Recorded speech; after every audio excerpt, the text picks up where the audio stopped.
and free. Joining us in the kitchen today is Antonio Brown. Steelers wide receiver, his third appearance on the show. Let's poke and prod him a little bit, see if we could get into some stuff involving him and Ben Roethlisberger. What happened, Antonio? Explain to me. How did you step out of bounds against the Dolphins? What happened there? I don't understand. Well, I thought I was going to the end zone, man. I was just in the zone running. Maybe I got to get my foot placement a little bit more better, but I thought they could have called that a touchdown. Well, there had to be a point where you were confused about it, right? Like, well, I'm going to score this touchdown. How come y'all ain't clapping? Yeah, yeah. I was like going for the end zone. I was like, did I not just win the game? What's going on? Well, you probably thought there was a flag or something, right? Yeah, that's what I'm looking around like, why? What's going on? Is somebody, is a legal pass or something just happened? You know, and according to my mind, it's like finish the play, you know, get your team in a position to win. And I thought I just did that, but just inches away.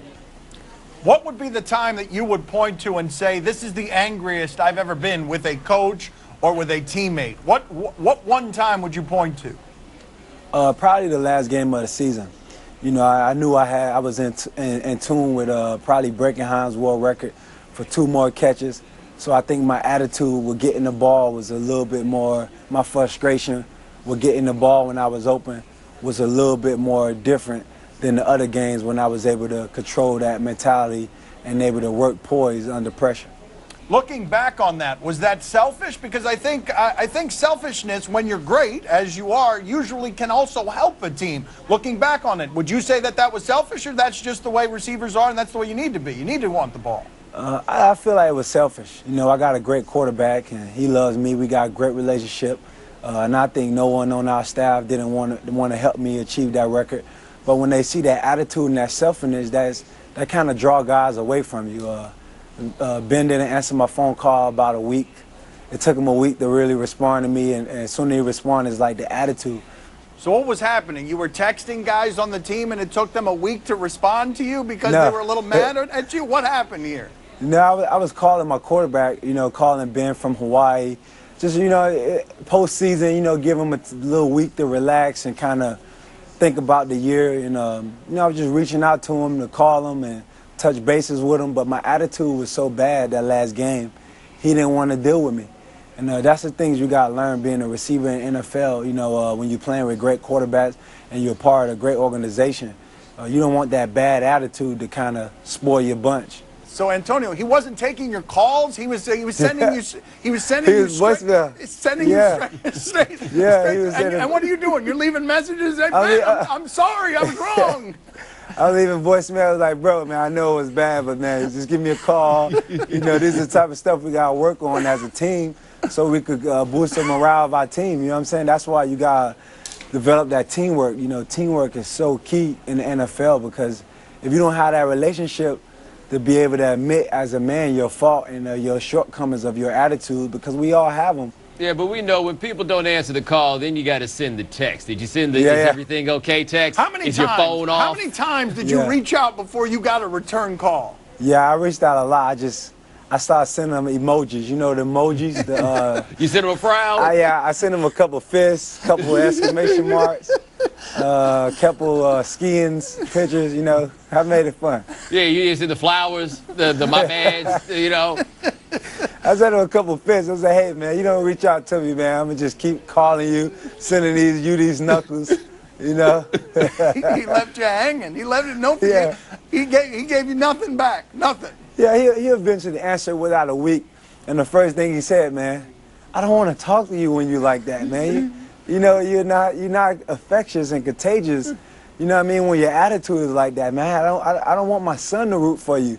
And that's what meant most to me when he said, I don't want my kids to root for you when you like that, because here they are watching you as a great player, and they got so much positive images in their head about you, and then I got to deal with that attitude, and it's like, that just reminded me and took toll with me, because think about if my quarterback had an attitude like that and my son watching him, and I'm like, son, you don't want to watch that guy. His attitude is bad, and it's like, you know, it makes a lot of sense, and it'll help me moving forward to this year. What would you say is the most frustrating thing about being a father? The most frustrating thing is about being a father is not always having that time for him, especially over the course of a season. You know, I drop him to school, and I see him when I get out of school.